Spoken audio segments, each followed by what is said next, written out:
'cause the rains have fallen day and night, and I'm in desperate need of a little daylight. And the sky's been dark for way too long.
Okay, good morning.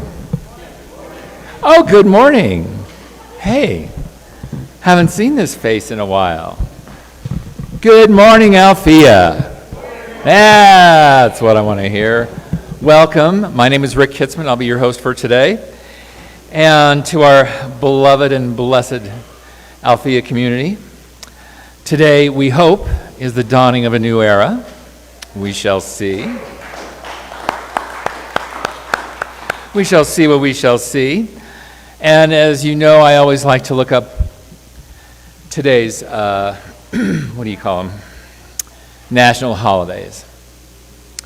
Today is International Yada Yada Yada Day, which was not invented by Jerry Seinfeld, but by Lenny Bruce in the 60s. Isn't that interesting? See the things you learn? You've got to come back to Althea. Today is National Gorgeous Grandma Day. If you're a grandma, raise your hand. Oh, I'm not. Well, you're all gorgeous.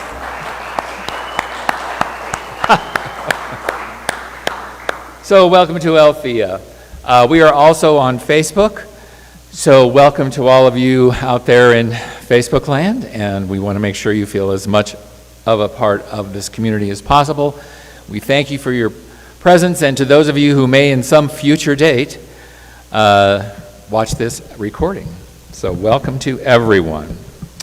I'd like to just encourage everyone to shut off their, what are those things called? Cell phones. Smartphones, cell phones, your projectors, your AI projectors. Oh my gosh. Yes, I am real, okay. And we have a couple of acknowledgments before we begin with our musical guests and our message for today. We have a land acknowledgement, and Althea likes to purport at the beginning of our services to sort of lay the foundation, much like even this altar here that Serona did today. Barbara Vale is the one who usually takes care of it, so thank you to Serona for getting that up. This is also foundational. It is where we can put items that you want to absorb the energy of the day and the blessings of the day. Just be sure to take them home with you at the end of the service. And another foundational aspect of every service is affirmative prayers, which we will talk about throughout the course of today. And just know that at the end of the service, you will be available. Prayer partners will be available. But getting back to our acknowledgments, we have the land acknowledgement. This was originally tended by two tribes, the Cheyenne, or three, Arapaho and Ute.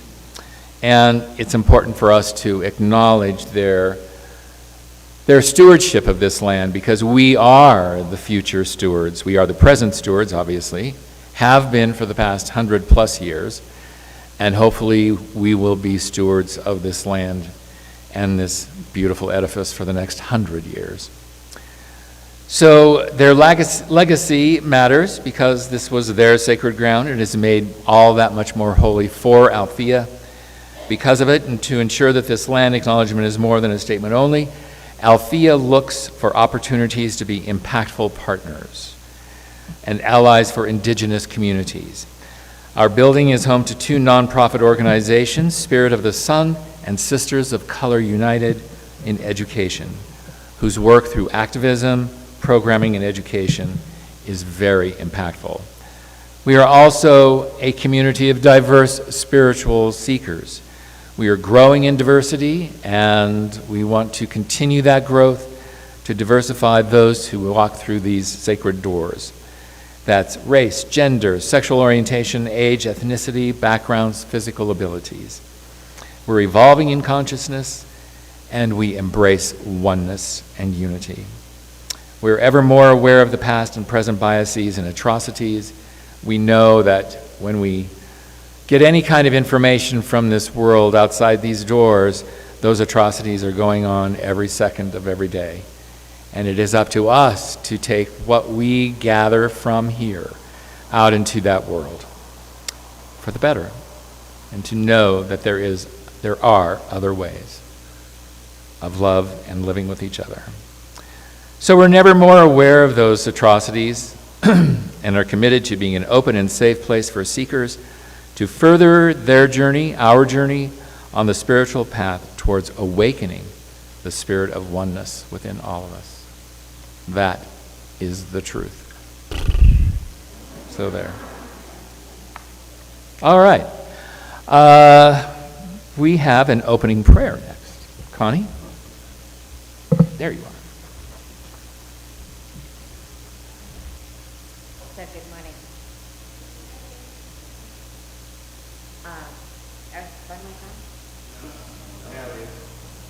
Okay, there it goes. So let's take this opportunity. We took the effort, the time, and the willingness to get out of our beds and to arrive here. So now let's go the next step.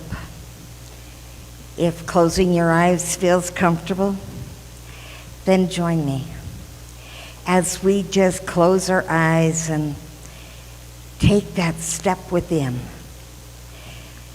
That step into our heart, to that amazing space that allows us to connect to that one source, that one power that we know is God, that we accept as life, that is known by many names and all names.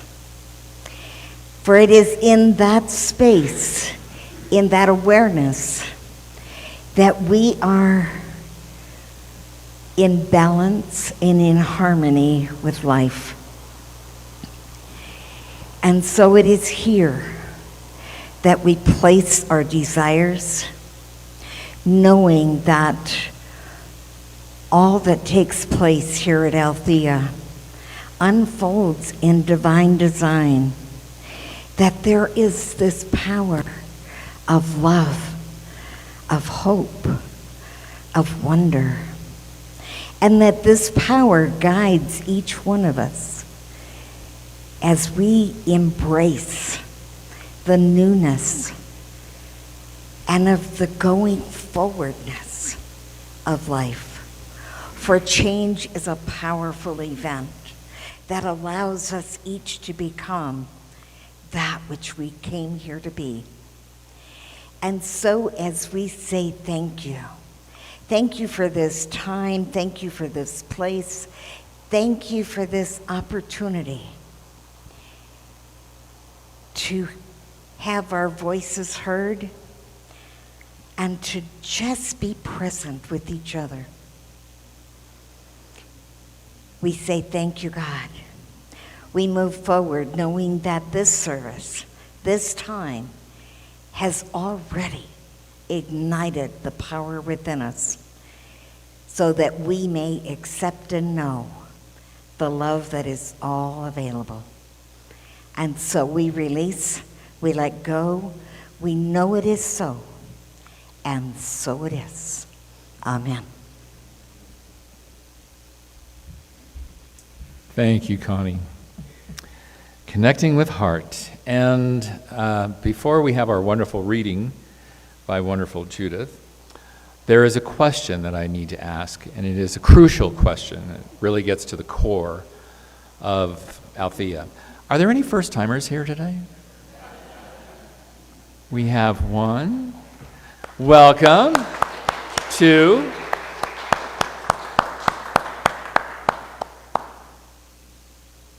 Thank you for joining us today.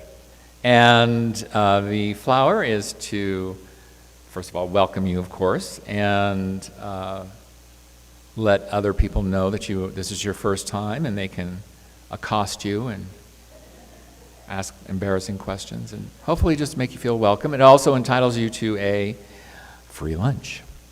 So whoever said there's no such thing as a free lunch never came to Althea. All right. Thank you. Welcome, welcome, welcome. And now we have the beautiful Judith with her reading.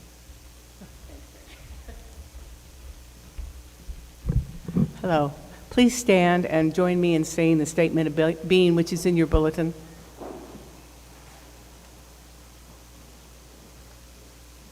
God is all, both invisible and visible. One presence, one mind, one power is all. This one that is all is perfect life, perfect substance, and perfect. We are individualized expressions of God and are ever one with this perfect life, perfect love, and perfect substance. Now join me in singing Face of God.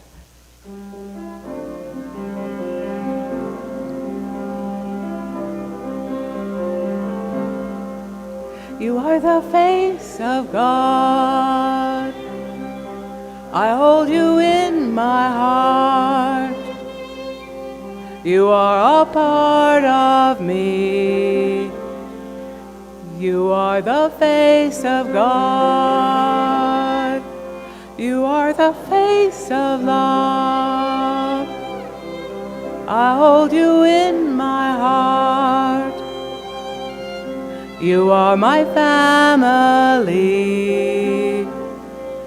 You are the face of God. Thank you so much.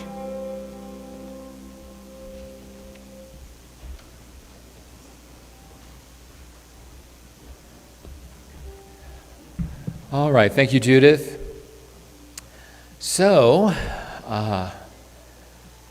we had an accompanist when we sang our Face of God song, and that's a familiar face to one and all. Sandra Wong started her life journey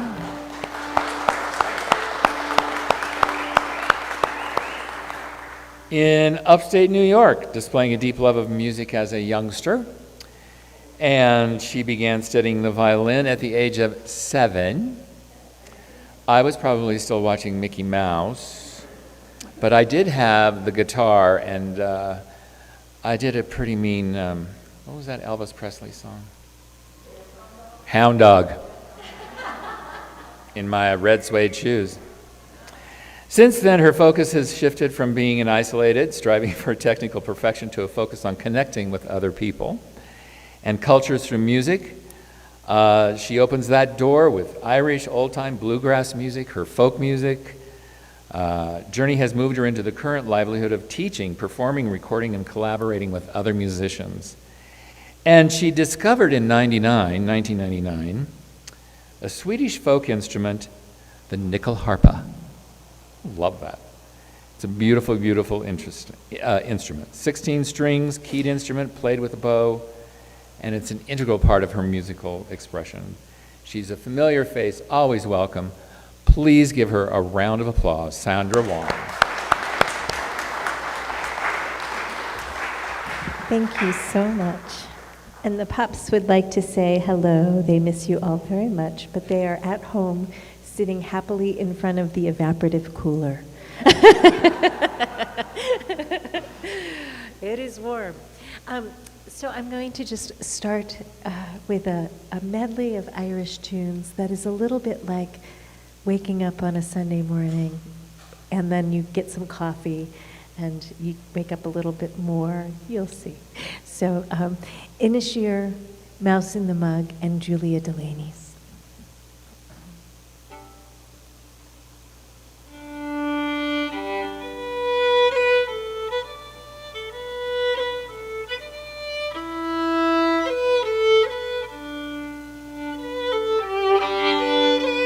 Hold on a second, I need to tune.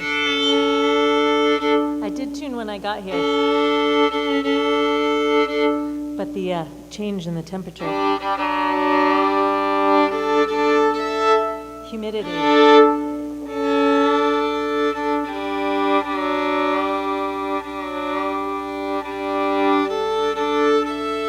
Okay.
Good morning.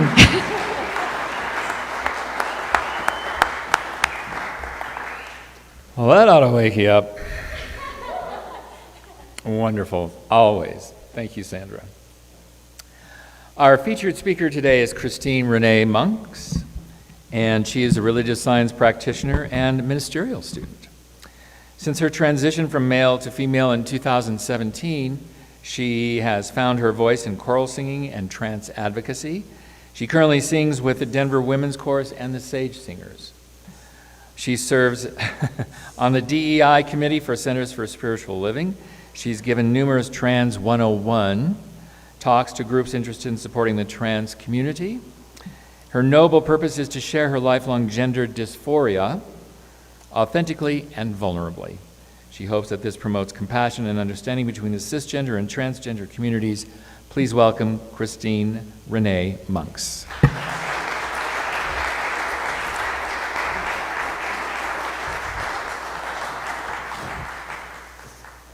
All right. Good morning, Althea. How exciting to be here.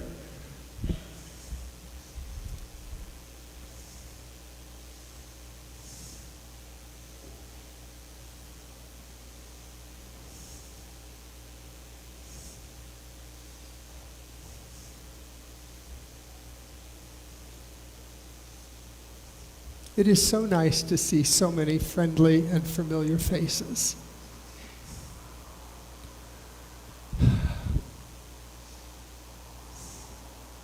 So today's talk concerns leaving a wake, as in the ripple that you leave on this earth from your time spent here. And I've noticed that in my talks, I always feel inspired to share. There's always some kind of a call to action or an invitation to see things through a different lens than perhaps you're used to doing that.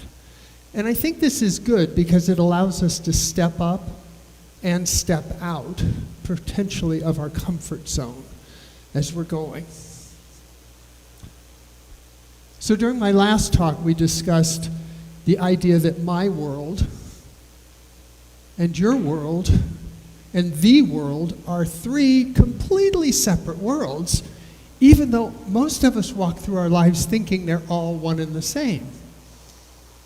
And then toward the latter part of that, I invited you to be curious rather than judgmental when you encounter people in your lives that disagree markedly from how you see the world. So today we're going to talk about wakes, and I think everybody knows that a wake is like a ripple that would be left in the water from a boat's passage, or an airplane flying through the sky leaves a wake also. According to the American Heritage Dictionary, it can also mean a track or a course or a condition left behind after something has passed. So you might think about like the war in Ukraine is leaving a wake in its path, right? It's a destructive wake in my perception, but it is leaving a wake. And it's interesting that the past tense of wake is woke, right? Because woke has come to take on this entirely new meaning in our lives these days. And in fact, Merriam-Webster defines woke as an awareness of an active attention to issues of widespread racial inequity in the world.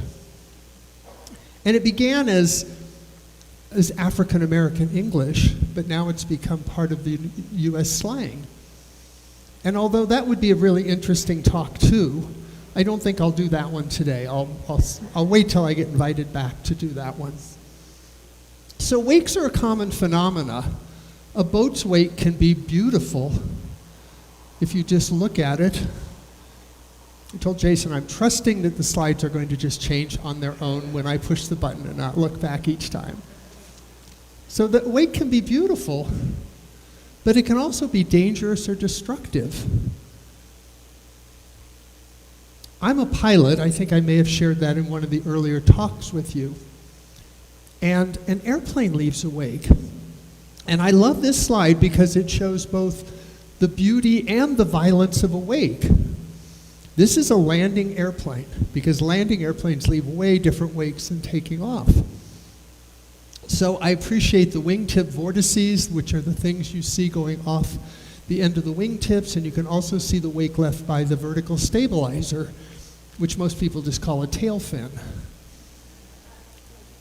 If I were landing an airplane, a small airplane behind this, it would be important that I made my glide path above that plane, because otherwise I would get involved in its wake. And I would also land further down the runway than it landed, because once it stops creating lift, its wake goes away. So, just as Rick gave you some new interesting facts earlier in his introduction, who knew that you were going to get a basic flight aerodynamic lesson as a result of our talk about wakes, right? So, but what is the nature of the wake that you're leaving? I think each of us leaves a wake as a result from living on Earth. It's the ripple effect of the lives you touch, the people who interact with you. Are you content to ride in someone else's wake, as this skier is? Or do you feel like you need to go out and create your own wake on the clear waters where no one has gone before? Or does this describe the wake you're leaving? I think some of us think our goal in life is to go through and not make any waves and not make a wake. And I don't believe that's true. I don't think that was ever our intention when we decided to come into this life or these bodies, was to make sure we left no wake from who we are. Last November, I read a story in the Denver Post about a physician assistant from Denver who volunteered his time to go to Ukraine and provide medical assistance to those people in need. And I found the story really inspiring, enough so that I remembered it, 9 months later. And so when I was researching this talk, I went and looked through the Denver Post archives, and I found this story. And his name is Doug Amos, A-M-I-S. And he volunteers with a group based in Kansas called Global Care Force. And what their mission is to provide medical treatment for people living in war-torn countries. Now, I don't know how long Doug's tour of duty was. The Post article didn't mention. But when I went to the Global Care Force website, they seek at least a minimum of an 18-day commitment. Amos and his team have helped people provide medical attention for people who have chronic illnesses, heart disease, and severe physical injuries. He and his group helped a group of people who had been hiding in a basement for 40 days. And these were 60 and 70-year-olds who weren't getting their medicines, who weren't able to follow their normal routine. And when Doug and his team found them, they had high blood pressure, and clearly they had post-traumatic stress disorder too. I mean, who wouldn't, hiding in a basement for 40 days? He's quoted in the Post article as saying, "We try to do our best we can with the resources available. With the lack of medical infrastructure in Ukraine, hospitals are working with pretty much less than a skeleton crew. And now, of course, there's such a significant need." I think we can all probably agree that Doug Amos is leaving a wake from his path on earth. And thanks to my friend and mentor, Reverend Jennifer Wild, who pointed out that leaving a wake and living a wake is kind of a clever play on words. So I think Doug is probably doing both. He's living a wake, and he is clearly leaving a wake. But for most of us, going to Ukraine and providing medical assistance is not really very feasible. I mean, I don't even have any medical training, so probably, even though my heart would be in the right place, I probably wouldn't be able to contribute meaningfully. But I don't think we have to go off and do heroic measures to make a ripple, to leave a wake in our lives that makes it a better place.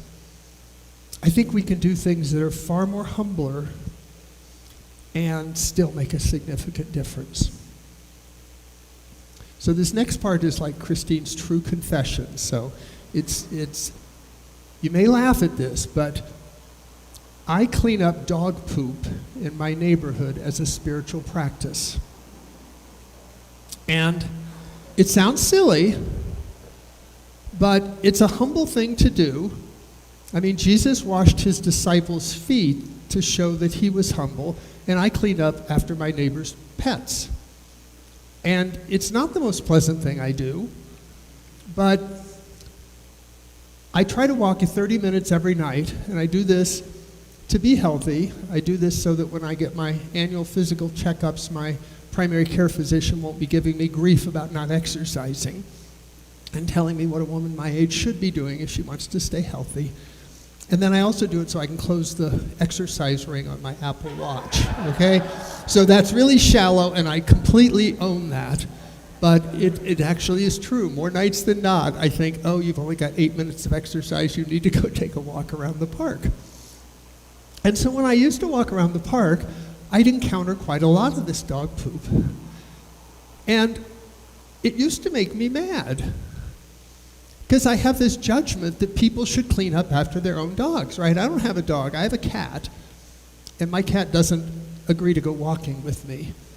I mean, I tried it once, and it was like dead cat walking. I was dragging him across. So he let me know in no uncertain terms that that did not support his vision of what we could do together. But it seemed to me that if I walked out at night and got mad, that I was doing just the opposite of why I was going out and walking, right? Which was to try to be healthy and have a healthier lifestyle. So I tried to figure out what else I could do. So I thought, well, I could ignore it. Just la, la, la, don't see it. I could walk around it. Or I could hope somebody else picks it up, right? Which is, I think, what most people do. It's like, well, somebody should tell somebody to do something about this because it offends me. I take it those are laughs of recognition, right? That's once upon a time you've also felt that way. Okay.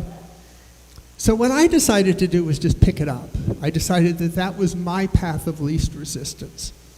So the park I'm at has like little free bags for this stuff. So every night when I go out, I make it a point to grab a bag, and then I look for poop. And if I see it, I pick it up and dispose of it in one of the cans that are there.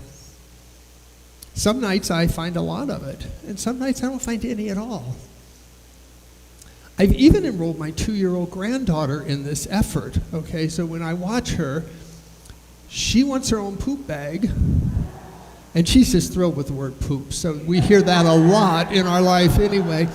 But she gets her own poop bag, and then she points out whenever she sees poop. And we pick it up and throw it away. So it's interesting because I get reactions from this from total strangers. I mean, some people either think I'm a saint or they think I've completely lost my mind. Because I'm walking around the park with a little baggie of poop and I don't have a dog. And they're pretty clear I didn't bring it with me, right? So I had one guy say to me when he was walking with his dogs, he said, you've got to be the best person that ever lived. And I said, oh no, not at all. I'm just a lady who's picking up dog poop. That's all I'm doing. But the point is not whether I'm a good person or a bad person for picking up dog poop, it's that our actions have impacts on other people. And sometimes those impacts inspire them to be better versions of themselves. And sometimes our actions elicit anger or frustration from them. So I do think that even humble acts even when nobody's watching, and probably especially when no one's watching. I don't really do it so that people will acknowledge that that's what I'm doing. I just do it because it seems like a better way to be. I think they can positively affect other people and our planet. So I wanted to explore a couple of other ideas today that we might do for leaving a positive wake in our lives. And these don't have to be things you do alone. Just as sometimes it's fun to ski in someone else's wake, sometimes it's just more fun to break away and do something that no one else does. So I came up with some things that I think we can do. I contemplated just saying, this is all I did for the talk, and so you need to give me some good ideas going forward. And then I thought, well, maybe that wouldn't be such a great idea for the whole talk. But hopefully some people will stick around for the deep dive, and we can explore some other ideas that you have.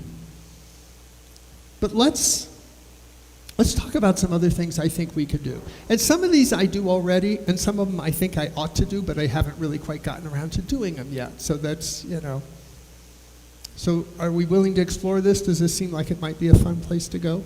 And I hope I get a lot of nods, because otherwise I got nothing, okay? Okay. So the first thing I'm going to suggest we do is smile.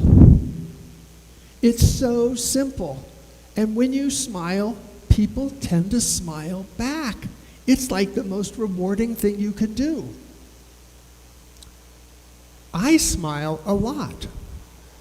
And I think it makes me look nicer too. I think it makes me look younger. Not that that's why I do it, but I think it makes your whole countenance look much better. So I'm going to invite you to consider smiling. And I've got a couple slides of people smiling. And it's just hard to look at these slides and not want to smile back at these people, even though we don't know who they are or why they're smiling. So if this makes you incredibly uncomfortable, I would suggest you try smiling at total strangers first, because then if they don't smile back, you really haven't invested anything, right? They don't know you at all. And so it's not a really risky endeavor. I smile at the grocery store. I find that's a very safe space to smile. People are walking through produce and trying to find a perfect apple or banana, and so it's pretty easy to do that. I think if you work in an office with coworkers, smiling at your coworkers is a cool idea too. If that works out well for you, you might actually try smiling to your spouse or partner. You just don't know what kind of reaction you might get. It might be the best thing you've ever done, right? And then if that works out well, you could smile at your kids. Now, depending on your kids, that may be riskier than not, right? Smiling at my 2-year-old granddaughter is like non-risky at all. She giggles, she smiles, she's always full of joy. And maybe that's why we're so attracted to children, because they haven't lost that. They haven't put that shield up that keeps them from doing it. I think I have one more slide. Yes, the one of the children. Again, it's hard not to smile back at those kids when you see them smiling. So the next idea I had was volunteering. Finding a cause that's near and dear to your heart and makes your heart sing, and going out and devoting some time to it. This is kind of like what Doug Amos did, right, with his volunteering. So I don't care whether, or I don't think it matters whether you volunteer at a local theater who's always looking for people to help them with their productions, or a food bank, or a homeless shelter. Heck, you could even volunteer at Althea. I'm sure there are all sorts of opportunities to volunteer within your spiritual community. But I think volunteering gives people gifts. And it's interesting, I didn't really pick these slides with that in mind, but you notice all the volunteers are smiling. I think that's the joy that they're receiving from doing this that's coming back. A number of years ago, I volunteered in an adult literacy program. throughout my life, I have gained so much through reading that I couldn't imagine how my life would be if I weren't able to read. So there was a place in Denver, it was called the Adult Learning Source. I think it's just called the Learning Source now. It's still here. But the goal is that they teach adults to read. And I have one student that particularly sticks out for me in my mind. His name was Raphael. A lot of times I lasted longer than the students did, which is okay. I'm not judging that. But Raphael was really dedicated, and he wanted to learn to read. And he was born in this country. English was his first language, so he didn't have any of that. But he went through school, and every year his teachers passed him on to the next grade, even though he couldn't read. And presumably he was good at faking it. And presumably his teachers didn't do it just because they didn't want to mess with it. Hopefully they didn't recognize it. But at some point he decided where he wanted to go with his life he couldn't do without reading. So I was his tutor. And I felt blessed to have him. And he worked his way through the program, and he graduated, and he went on to get his GED. And later he moved to Chicago. And he kept in touch with me after he went to Chicago. And I could just tell that I was an important person in his life. And you could probably tell he was an important person in my life, because I became a better version of me through trying to give my gifts to him.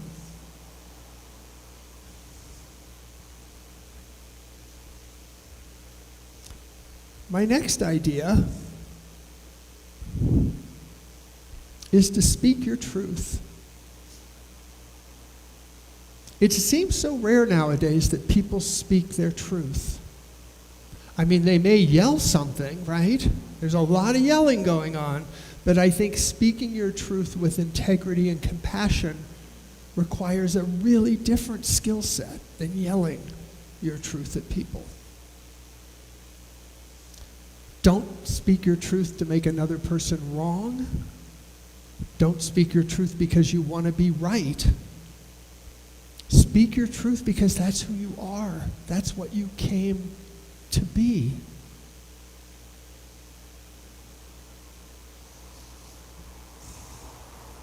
I'm often presented with situations in my life where I'm either being asked to agree with something or give my consent or assent to something.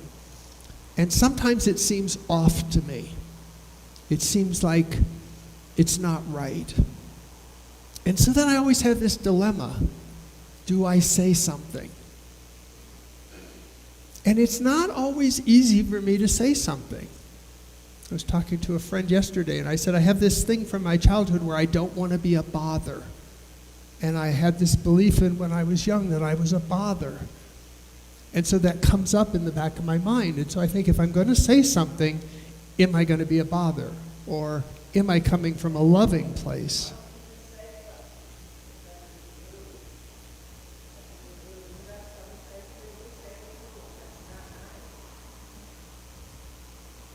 So anyway, oftentimes I will take my breath and I will speak my truth. And at the end of that time, I think I'm the only one in the room that felt that way. But typically, that's not been my experience. People will come up to me afterwards and say, I'm so glad you said something. I was feeling the same way, but I was afraid to speak. And maybe they were afraid to speak because they wanted to be liked, or they had the same kind of voices in their head that told them that they shouldn't speak or they shouldn't talk.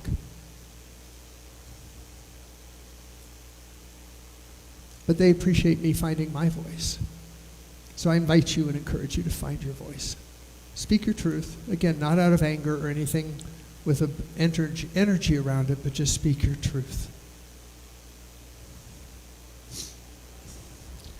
The last slide I want to talk to you about, or point I want to make, is go first. Now, these penguins, one of them has to go first, okay? Or they will all end up spending eternity on this block of ice. And if you're a penguin, the challenge with going first is you might get eaten by a bear, right? But if you don't, then all the other penguins jump in, and then you can go find fish with them and have a good time with your buddies. And I think there must be something that we keep in the back of our brain that lets us believe that we might get eaten by a bear if we go first. But I'm here to tell you, most of the time our lives are not in danger if we go first. And sometimes by going first, we make it safe for others to go first. I think you know I'm in ministerial school with Centers for Spiritual Living, and thus far in my 2 years in the classes, all of them have been online. So we spend a lot of time in Zoom calls. And most of the time the ministers or the instructors will offer who wants to pray us in or who wants to offer an invocation. You would think 15 ministerial students would be champing at the bit to offer an invocation, right? Dead silence most all of the time. So usually what happens is I will volunteer. But again, I kind of hold back because I think, well, you always volunteer. But then it's okay. Maybe I give permission for someone else to go first. So anyway, the next time you get offered something, raise your hand and say, I'll go first. Next time somebody says, would you like to do this? Give it a try. You probably won't get eaten by a bear, and it probably will work out way more positively than you think. I do think ultimately life isn't about focusing on the wake you leave. I think it's your power is in the moment. Worrying about the wake you're leaving, I think, is like looking in the rearview mirror. There's a reason your windshield is 10 times bigger than your rearview mirror, right? Because it's more important to know where you're going than it is to know where you've been. But it's helpful to look back and see what path is behind you. A friend sent me this slide when they knew about my talk, which I think expresses it well. It's probably not big enough to see, but I've got it written here. This is from Wayne Dyer. And it says, the wake is nothing more than the trail left behind, and it has no power in the present. It does not and cannot drive the boat. The trail you have left behind cannot drive your life today unless you convince yourself that this is the case. So I don't know whether I've convinced anybody to join me in my spiritual practice of cleaning up dog poop. If I did, great. If I didn't, that's okay too. Maybe the next time you go out for a walk, take a trash bag with you and just, pick up random trash or something that you see. Or find something that really makes your heart sing and go volunteer with that group and see what it does for you. And if you have truth within you that needs to be expressed, I invite you to share it lovingly with people, because nobody sees the world exactly as you do. And your truth may end up helping someone in another way.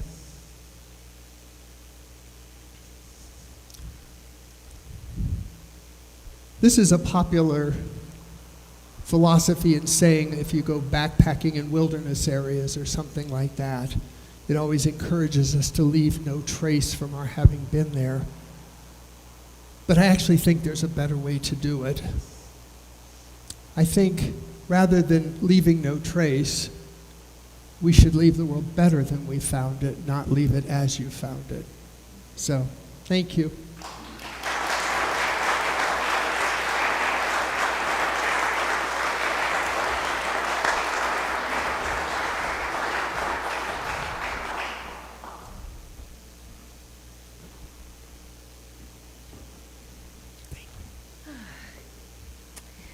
Well, I feel called to just share a quick story that in response to Christine's wonderful sharing today. And, I grew up in upstate New York, so I have a bit of a New Yorker. And if someone's driving poorly, I can respond with a similar and get pretty, not quite road rage, but pissed off. And I was in the Lowe's parking lot a few weeks ago, and I was pulling out and I looked and there was nobody there, so I pulled in and someone was laying on their horn, so I stopped. And then they got really upset with me for stopping. They're like, go, go, go. So I went and I was like, oh, okay. And they made a point of pulling up next to me to give me the bird. And of course, the New Yorker in me was like, and then I've seen so much of this disconnected road rage lately that something in me just shifted. And I said, I bless you. I hope you have a better day. And I blew them a kiss. And it was such a different experience for me. And I've started to do that when I'm driving into Denver, is I see such disconnected behavior, and it's heartbreaking. So I've started saying mantras and sending people little blessings, and it feels a lot better. So anyways, there's a little in response to Christine's message. So I'm going to play you two pieces on the Nyckelharpa. The first one you'll recognize, no introduction needed, and the second one is a waltz that I wrote for two friends when they got married, Dominic Leslie and Phoebe Hunt. And for me, it's just really about hope. So I hope you enjoy. Thank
Good morning. This is a poem called Dust by Dorian Lautz. Someone spoke to me last night, told me the truth. Just a few words, but I recognized it. I knew I should make myself get up, write it down, but it was late, and I was exhausted from working all day in the garden moving rocks. Now I remember only the flavor, not like food, sweet or sharp, more like a fine powder, like dust. And it wasn't elated or frightened, but simply rapt, aware. That's how it is sometimes. God comes to your window, all bright light and black wings, and you're just too tired to open it.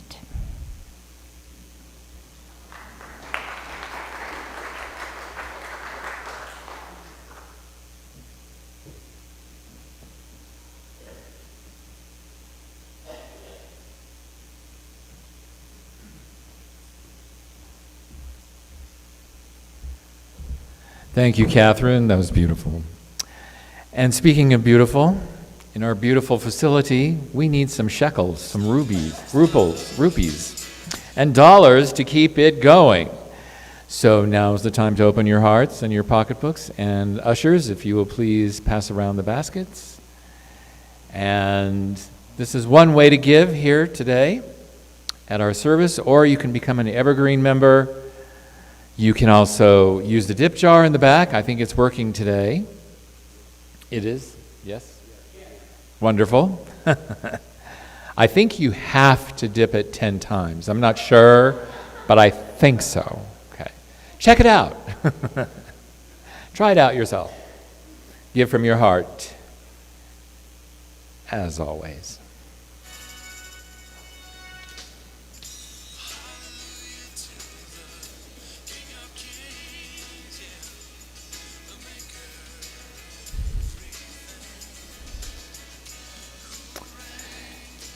All right, and ushers, if you'll bring the baskets forward, and to all of the congregation here, we have our pledge here, our affirmation for abundance, so let's read it together. The universe provides all that I need and all that I give. With great joy, I share my prosperity, planting seeds for a world I am helping manifest. And so it is. Amen. Thank you, everyone. I lost my pen. Oh, my God. Oh, there it is. And at this point, we are opening it up to prayers of the people. That's what we're calling it. And because, as I mentioned in my introduction, we believe in affirmative prayer, this is a time for you to share requests for affirmative prayers that I type up and send out to our practitioners. There's about 25 people who pray on these for the week. And so if you have something you'd like to affirm or for someone else, not just yourself or for the world, please open your mind, your hearts, and your mouth. Chadrick? I would like prayers for my friend Leah's girlfriend, Dominique. She's in the hospital with an infection. She's also been fighting cancer. Dominique?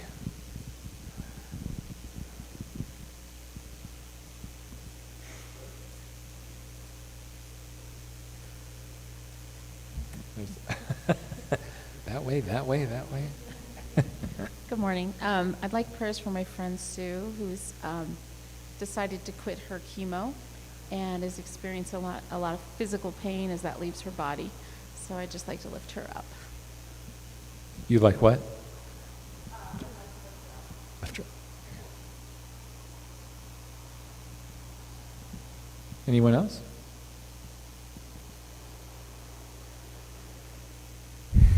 All right. Well, oh, wait. One more?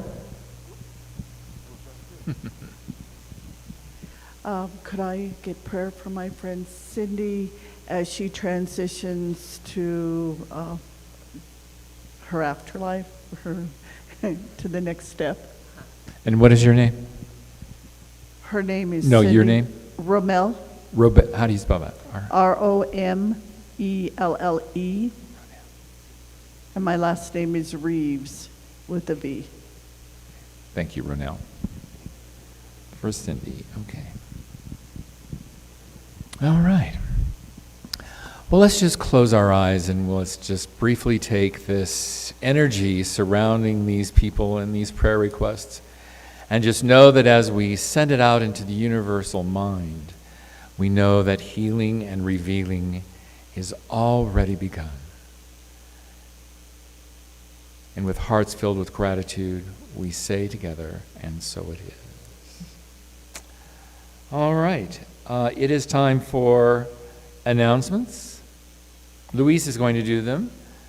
Wonderful, talented, beautiful Luis. Ginny's not here, but he's just as good. It's true. All right, I'm so glad Christine mentioned volunteering, because if you didn't know it, I'm your volunteer coordinator. I will need 1 or 2 people to help me out in the kitchen after lunch, so if you can stay, it's a gift you give to the community and to yourself. So, I also noticed a few people came in after we started. Do we have any other new people who haven't gotten a flower yet? Okay, great. Let's see, another thing. All right, so if you do Community Connections on Thursday, just so you know that is on pause right now. It will resume the first week of August. If you are an active member here at Althea, today we are doing a special vote of ratification for our new spiritual director, Christina Jones. Please stay in the sanctuary as soon as we do our closing prayer. We will do that right after service. Speaking of that, I'm putting together a team of members who would like to create a ceremony and a special induction for our new spiritual director, to welcome her and to really set her on the path of our traditions and our history, but also the vision that is Althea. So if you would like to join in that effort, please come see me.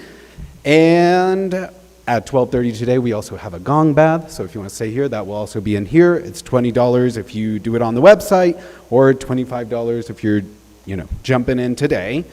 Let's see, and our Board of Trustees is still looking for new members, so if you're interested in helping guide Althea, especially as we transition with this new spiritual director, they are seeking new members, so please see Rick Staton for that. And just a quick celebration, we moved our poster into the dining hall of where our 100,000 or our centennial fundraiser is. We're at $68,577. That's awesome. Woo, we need $33,000 more to really reach that 100,000. So ask your friends, reach into your pockets. Help us reach that goal. All right, have I missed anything? All right, so remember, active members, please stay in the sanctuary as soon as we do our closing prayer. All right, on we go to our community song.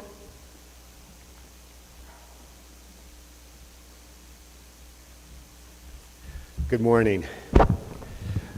I think a lot of you are aware that one of our beloved members, Mark, I can't think it's Upshaw. He recently had a bicycle accident, and he is home recovering from that. He flipped over his handlebars and he got a neck injury. And just yesterday afternoon, after Rick and I had selected the community song, Rick gave Mark a call to see how he was doing, and Mark let him know that he was doing pretty good and that he was actually singing a lot, kind of as therapy for his throat. And Rick asked what he had been singing, and he said, "What the world needs now is love, sweet love." And that just happened to be the song that Rick and I had already selected as our community song today. So we were somehow connected. So this song is for Mark Upshaw. So please stand as you're able and join me in our community song, "What the world needs now is love, sweet love."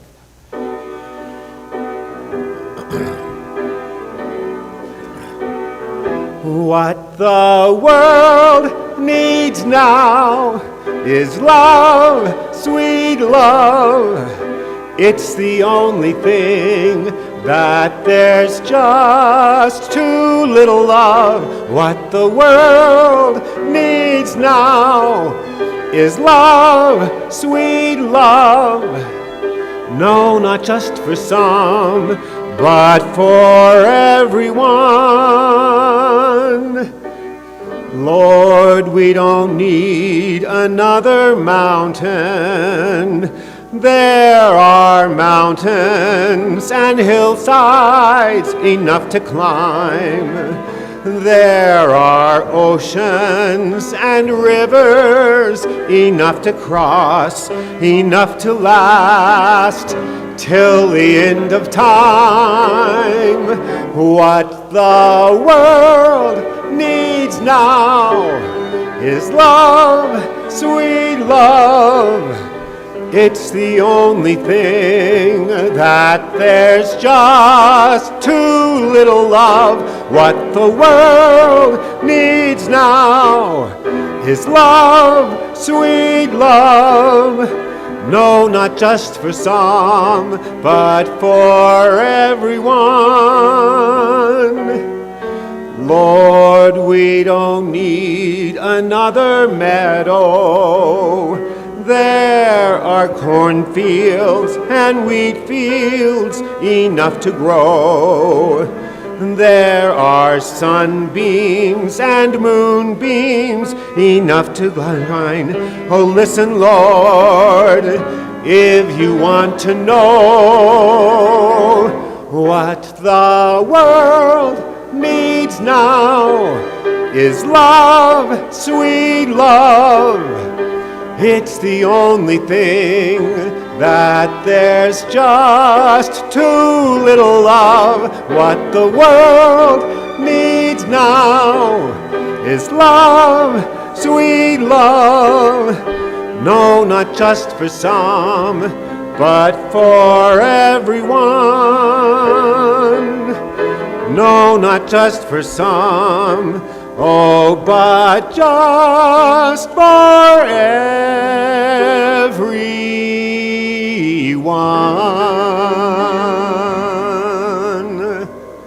Thank you so much.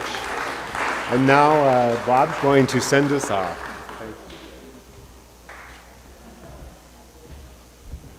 Okay, are you ready? Grab a hand, or two, or three, or a toe, or a nose, or an ear. Are you ready? My wake is woke. I know it. I feel it. And I am it. And so it is. So real quickly, we're going to do the meeting really quick. I'll call it to order in a second. If you're not an active member and you would like to get a head start on lunch, please feel free to exit and go ahead and eat. Otherwise, if you would take a seat real quickly, and we will be if you don't have a ballot, I think they're handing out the ballots now.